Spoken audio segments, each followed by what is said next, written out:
हसी बाबा।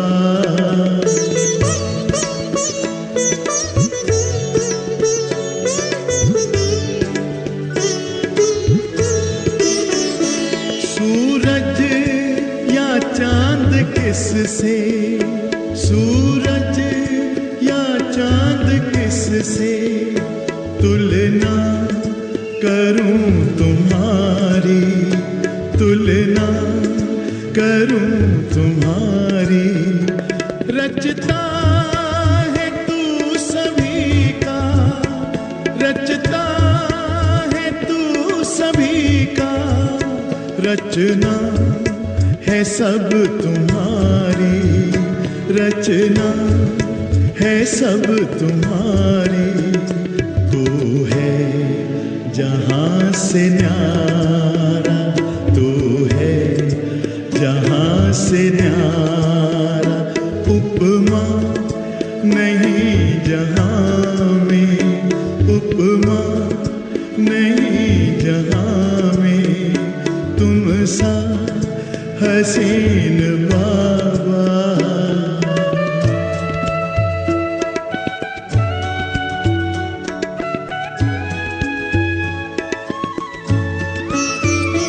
नजरें पड़ी जो तुम पर, नजरें पड़ी जो तुम पर, हटने का नाम ना ले, हटने का नाम ना ले।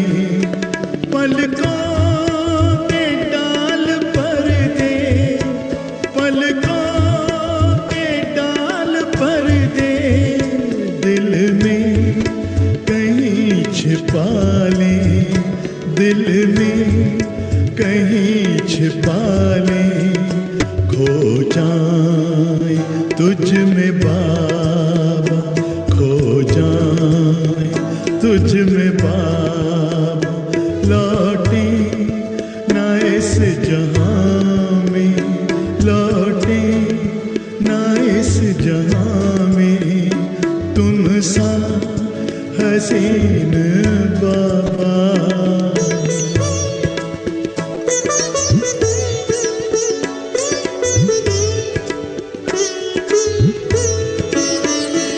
माशूक प्यारा है तू, माशूक प्यारा है तू।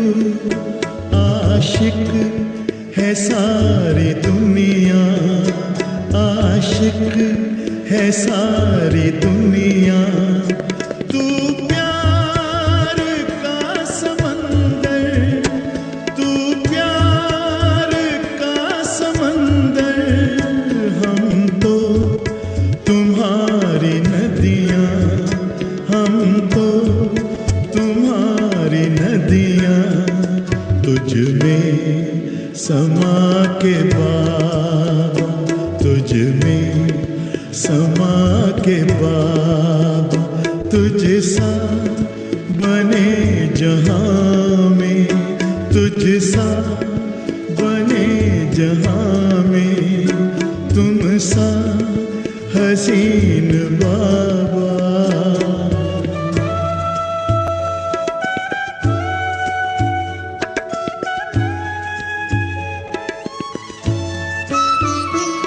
ये प्यार है रूहानी, ये प्यार है रूहानी।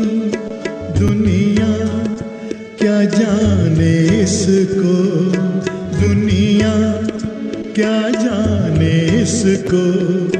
है इश्क ये हकीकी, है इश्क ये हकीकी। इसकी खबर है किसको, इसकी खबर है किसको। पल भर का वह भी झूठा, पल भर का वह भी झूठा है। प्यार इस जहां में है, प्यार इस जहां में।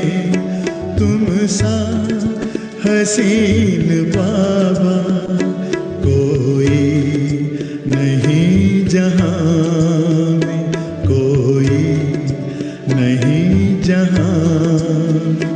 तुमने हसी बनाया, तुमने हसी बनाया हमको भी इस जहां में, हमको भी इस जहां में। तुम सा हसीन बाबा, तुम सा हसीन बाबा, तुम सा हसीन बाबा।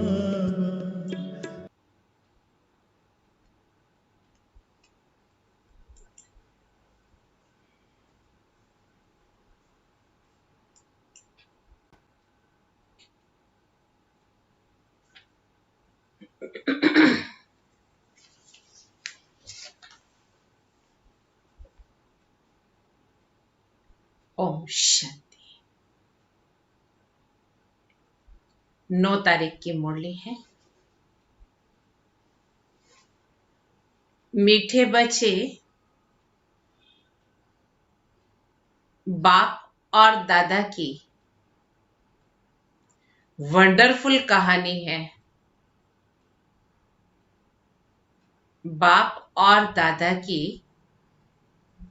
वंडरफुल कहानी है।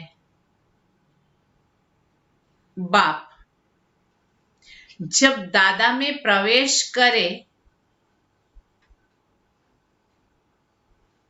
बाप जब दादा में प्रवेश करे, तब तुम ब्रह्मा कुमार, ब्रह्मा कुमारी, वर्षे के अधिकारी बनो। बाप जब दादा में प्रवेश करे, तब तुम ब्रह्मा कुमार, ब्रह्मा कुमारी, वर्षे के अधिकारी बनो। प्रश्न है, निश्चित ड्रामा को जानते हुए भी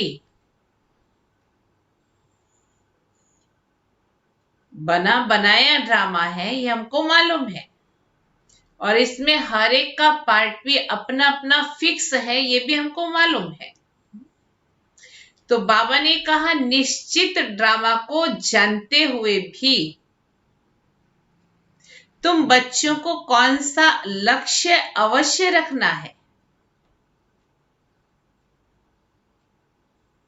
तुम बच्चों को कौन सा लक्ष्य अवश्य रखना है। बाबा ने कहा पुरुषार्थ कर गैलप करने का, अर्थात विनाश के पहले बाप की याद में रहे कर्मातीत बनने का लक्ष्य। पुरुषार्थ कर गैलप करने का जो लक्ष्य और हमारे प्रैक्टिकल जीवन में अंतर है, उस अंतर को मिटाना अर्थात गैलप करना। तो पुरुषार्थ कर गैलप करने का अर्थात विनाश के पहले बाप की याद में रहे कर्मातीत बनने का लक्ष्य अवश्य रखना है।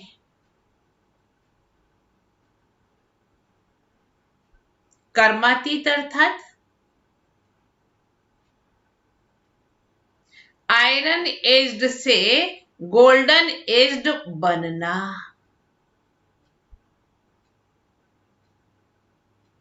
आयरन एज्ड से गोल्डन एज्ड बनना।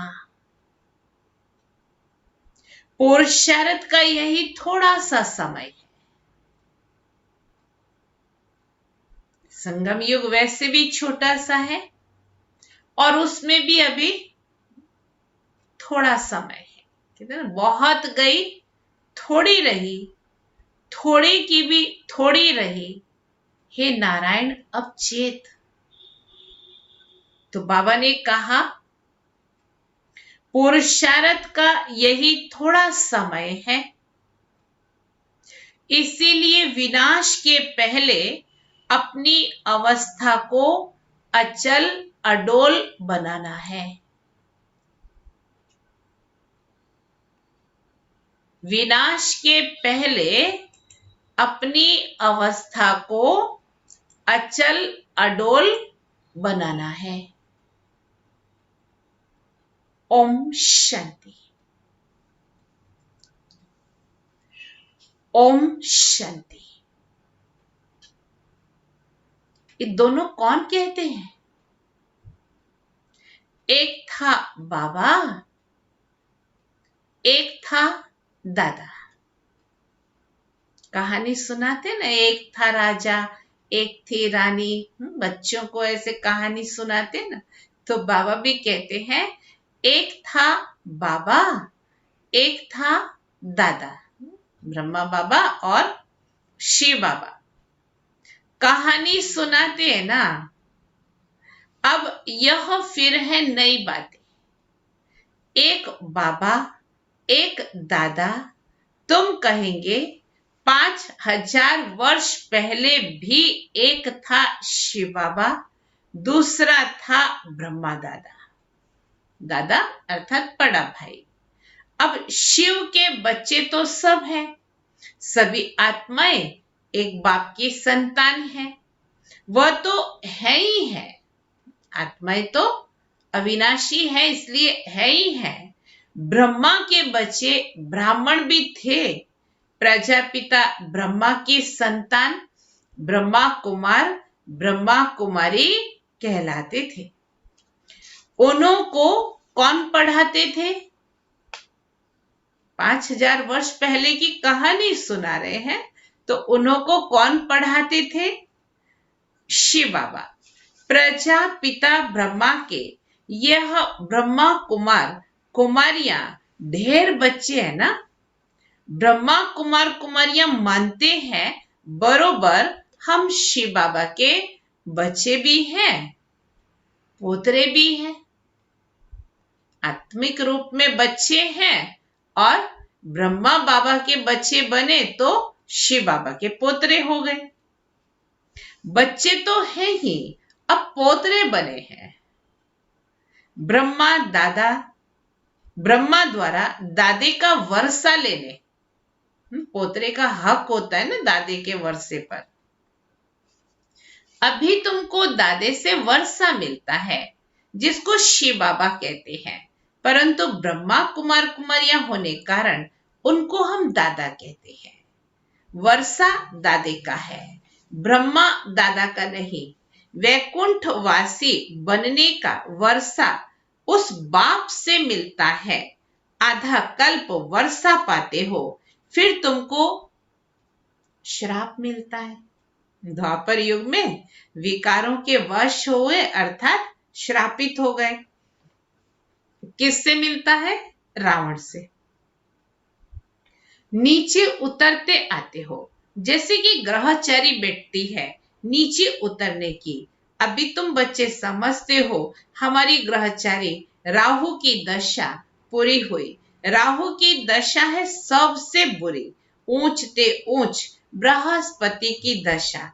फिर राहु की दशा बैठी तो 5 विकारों के कारण हम काले हो गए। अब फिर बाप कहते हैं बच्चे दे दान तो छूटे ग्रहण। है तुम्हारी बात। उन्होंने फिर सूर्य चंद्रमा का ग्रहण समझ लिया है। जब ग्रहण लगता है तो दान मांगते हैं। जैसे मोहल्लों में, सोसाइटी में वो निकलते हैं, भाई दान दे दो, दान दे दो तो ग्रहण छूट जाए। यहाँ बाप तुमको कहते हैं बच्चे 5 विकारों का दान दो तो तुम्हारी ग्रहचारी छूट जाएगी। इन विकारों से ही तुम पाप आत्मा बने हो। मुख्य तो है देह अभिमान। पहले ऐसे सतो प्रधान थे, फिर सतो रजो तमो बने हैं। 84 जन्म लिए हैं, ये तो पक्का निश्चय है। बरोबर देवताएं ही 84 जन्म लेते हैं। पहले उन्हों को ही मिलना चाहिए बाप से। गायब भी जाता है आत्माएं परमात्मा अलग रहे बहुकाल। बाप कहते हैं पहले पहले तुमको सतयुग में भेजा था, फिर अभी तुम ही आकर के मिले हो। आगे तो सिर्फ गाते थे, उनका यथार्थ अर्थ अभी बाप बैठ समझाते हैं। सभी वेद शास्त्र जप तप स्लोगन आदि जो भी है, मंत्र आदि जो भी है, सबका सार बैठ करके बाप समझाते हैं। चक्र तो बिल्कुल सहज है। अभी कलयुग और संगम सतयुग का संगम है। लड़ाई भी सामने खड़ी है। ये भी तुमको निश्चय है, सतयुग की स्थापना होती है। कलयुग में जितने भी हैं उन सबके शरीर खलास हो जाएंगे। बाकी आत्माएं पवित्र बन हिसाब किताब चुकतो कर चली जाएंगी। ये सबके कयामत का समय है। कयामत कहते हैं मौत को। आत्माएं शरीर छोड़ चली जाएंगी। ये तुम्हारी बुद्धि में अभी है कि जब तक हम कर्मातीत अवस्था को पाए तब तक संगम पर खड़े हैं। हर तरफ है करोड़ों, एक तरफ है करोड़ों मनुष्य, दूसरे तरफ हो सिर्फ तुम थोड़े से। तुम्हारे में भी कितने हैं जो निश्चय बुद्धि होते जाते हैं। निश्चय बुद्धि विजयंती, फिर जाकर विष्णु के गले की माला बनेंगे। एक है रुद्राक्ष की माला, दूसरी है रुंड माला। उस रुंड माला में छोटी छोटी शक्ल होती है। ये निशानी है। हम आत्माएं ही आकर फिर बाप के गले का हार बनते, बाप के गले की माला के दाने बनेंगे। फिर यहां आएंगे नंबरवार। माला 8 की भी है, 108 की भी है, फिर 16,108 की भी है। अब 16,000 है या 5-10 हजार है, उनका कोई हिसाब नहीं निकाला जाता। ये मालाएं गाई जाती हैं। बाबा कहते हैं ये सब तुम क्यों विचार करते हो। जितने भी राजाएं कल्प पहले सतयुग त्रेता में बने थे उतने ही बनेंगे। 100 बने या 200-300 बने, ये पूछना नहीं है। हमको तो पुरुषार्थ करना है, अपनी स्थिति को अचल अडोल बनाना है। तो बाप कहते हैं तुम जितना नजदीक आते जाएंगे ये सब समझ जाएंगे। आज हम यहाँ हैं, कल विनाश होगा, फिर सतयुग में थोड़े से देवी देवता होंगे, बाद में वृद्धि को पाते हैं। सतयुग के आसार भी दिखाई पड़ते हैं। बाकी लाखों जाकर कहें फिर लाख रहे व 9-10 लाख रहे, एक्यूरेट नहीं कह सकते, लगभग कहा जाता। हाँ, तुम जब एक्यूरेट संपूर्ण बनने के लायक बनेंगे तब तुमको और जास्ती साक्षात्कार हो जाएगा। अभी तो बहुत कुछ समझने का पड़ा है। बहुत साक्षात्कार करते रहेंगे। लड़ाई की तैयारियां भी बहुत होती रहती हैं। सब चीजें महंगी होती जाएंगी। विलायत में भी अब खूब टैक्स आदि लगाते रहेंगे, क्योंकि जितनी विनाश की सामग्री बनाते, जितना मिलिट्री बढ़ाते, तो खर्चा तो होता है ना, तो वो खर्चा कहाँ से लाएंगे, टैक्स लगाते जाएंगे। तो बाबा ने कहा बहुत बहुत महंगाई होकर फिर एकदम सस्ताई हो जाएगी। सतयुग में तो कुछ महंगा नहीं होता है। सतयुग में कोई चीज पर खर्चा नहीं होगा। सब खानियां आदि भरपूर हो जाएंगी। नई दुनिया में वैभव बहुत होते हैं। लक्ष्मी नारायण के पास वैभव थे ना। श्रीनाथ द्वारे में मूर्तियों के आगे भी कितने वैभवों का भोग लगाते हैं। वहां बहुत माल बनाते हैं और खाते रहते हैं। कहेंगे हम देवताओं को भोग चढ़ाते हैं, कहेंगे देवताओं को भोग नहीं लगाएंगे तो वो नाराज हो जाएंगे। अब इसमें नाराज होने की तो कोई बात ही नहीं है। तुम कोई पर नाराज नहीं होते हो। अब हम ही अभी नाराज होना छोड़ देते हैं क्योंकि हम सब राजों को समझ गए हैं। तो फिर देवताएं तो कैसे नाराज होते हैं? उनमें तो ये संस्कार है ही नहीं रूठने के, नाराज होने के। जानते हो ड्रामा अनुसार ये विनाश होना ही है। कलयुग से बदलकर सतयुग होगा। हम ड्रामा को समझते हैं कि ड्रामा अनुसार अभी नया चक्र शुरू होना है। तुम भी ड्रामा के वश हो। ड्रामा अनुसार बाप भी आया हुआ है। ड्रामा में 1 मिनट भी नीचे ऊपर हो नहीं सकता है। जैसे बाबा आया, तुमने देखा, कल्प बाद भी हूबहू ऐसे होगा। शास्त्रों में तो कल्प की आयु लंबी लिख दी है। अभी तुम बच्चों की बुद्धि में है, बरोबर विनाश सामने खड़ा है। अभी तुम गैलप कर रहे हो, जानते हो बाप को याद कर हमको कर्मातीत अवस्था को जरूर पाना है। अर्थात आयरन एज से गोल्डन एज बनना है। अभी अगर पुरुषार्थ नहीं करेंगे तो पद भ्रष्ट हो जाएगा। भगवान को रहम आता है अपने बच्चों पर।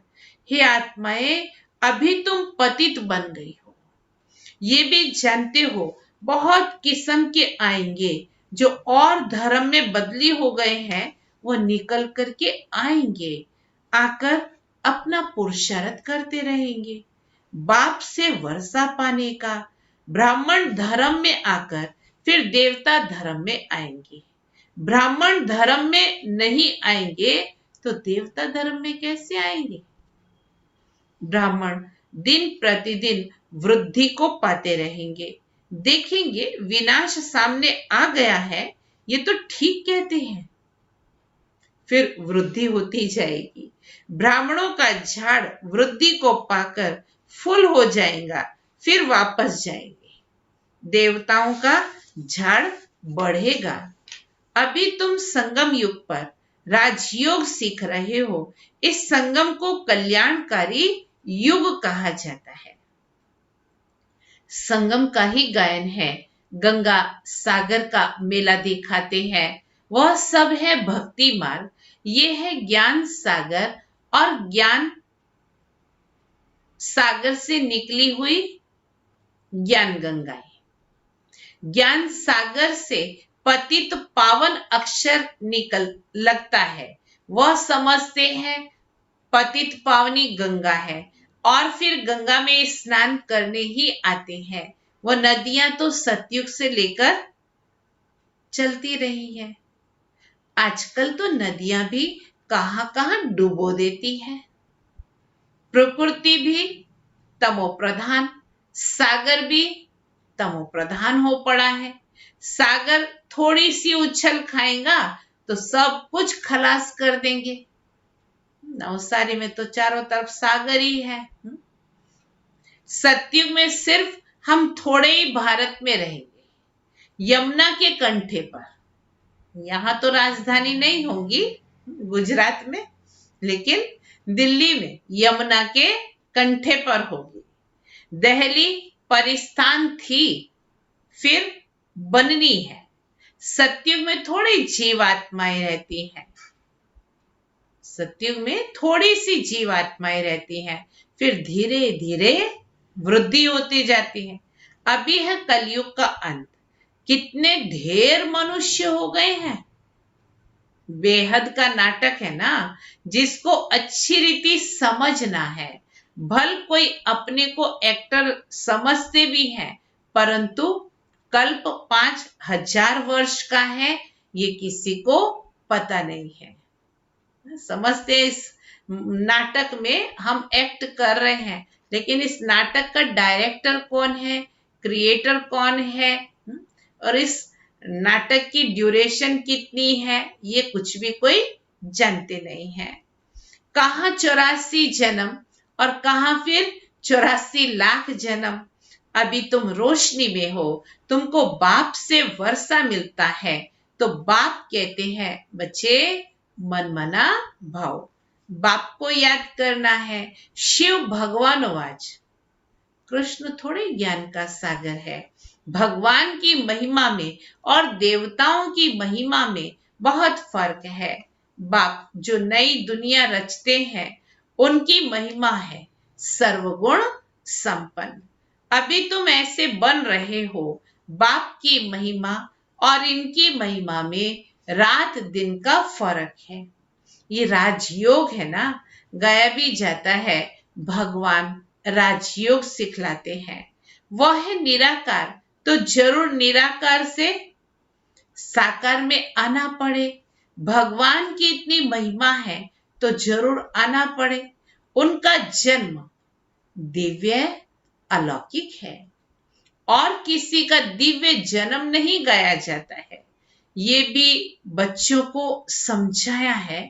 एक होता है लौकिक बाप, दूसरा है पारलौकिक बाप जिसको ये भगवान के ही याद करते हैं, और तीसरा है ये अलौकिक बाप। ये फिर वंडरफुल बाप है। अब पारलौकिक बाप जब बच्चों को एडॉप्ट करते हैं तो बीच में ये अलौकिक आ जाता है। उनके द्वारा ही तो हमको परिचय मिला। प्रजापिता ब्रह्मा के कितने ढेर बच्चे हैं। शिव बाबा आकर ब्रह्मा द्वारा तुमको अपना बनाते हैं। कितने ब्रह्मा कुमार ब्रह्मा कुमारियां बनते हैं। लौकिक बाप को तो करके 8-10 बच्चे होंगे। कोई पुराने जमाने का होगा तो 10-15 होंगे। चलो अच्छा, शिव बाबा भी है पारलौकिक बाप, उनके तो अनेक बच्चे हैं। सभी आत्माएं कहती हैं हम सब ब्रदर्स हैं। अब इस संगम पर फिर अलौकिक बाप मिलता है। ये ज्ञान तुमको वहां नहीं रहेगा, सतयुग में नहीं रहेगा। प्रजापिता ब्रह्मा बाप मिलता ही तब है जबकि बाप आकर नई सृष्टि रचते हैं। तो ये अलौकिक जन्म हुआ ना, इनको कोई समझ नहीं सकते।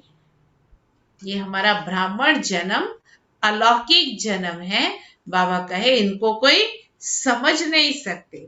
वह लौकिक, वह पारलौकिक, और यह है संगम युगी अलौकिक बाप। लौकिक बाप तो सतयुग से लेकर होते आए हैं।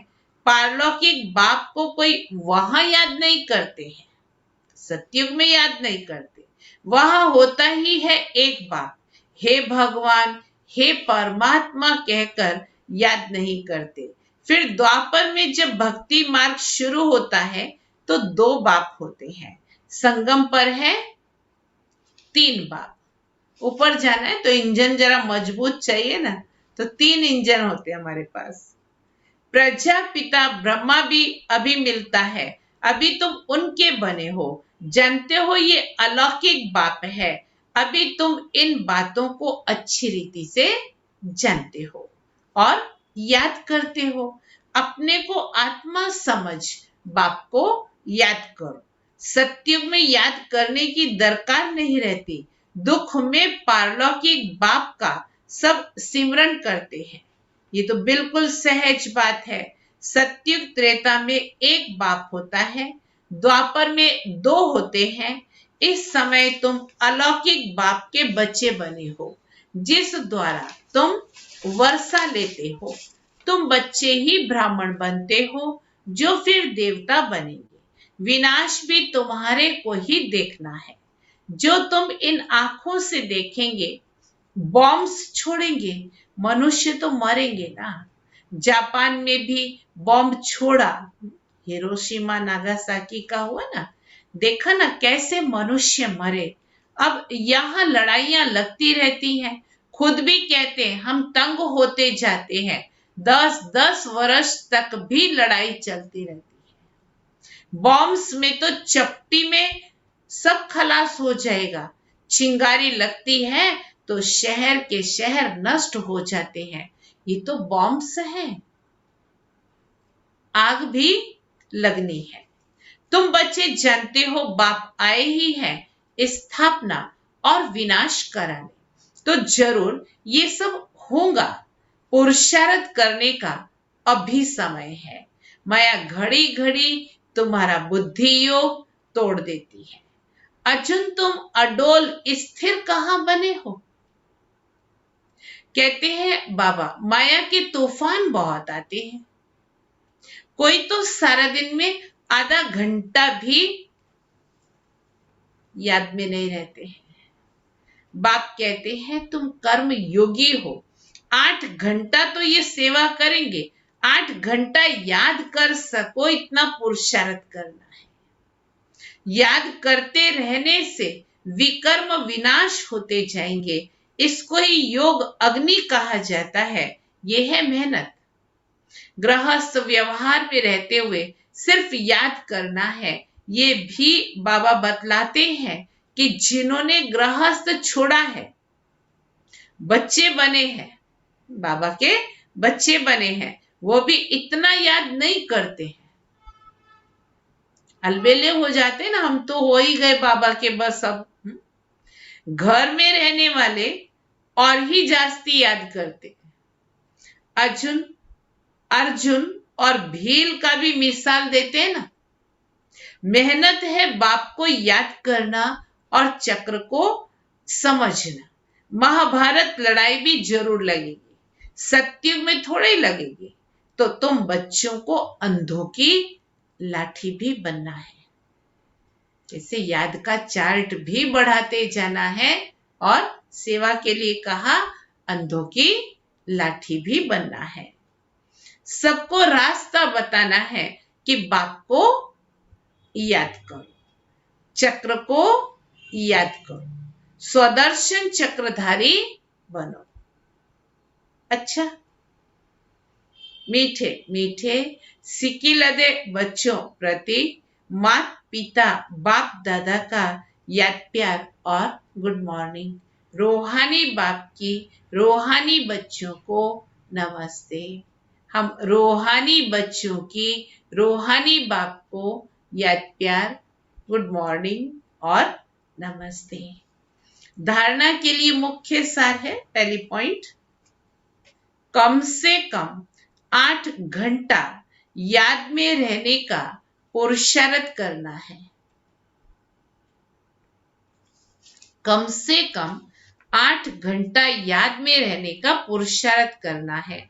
अपनी अवस्था अचल अडोल रखने के लिए याद का अभ्यास बढ़ाना है।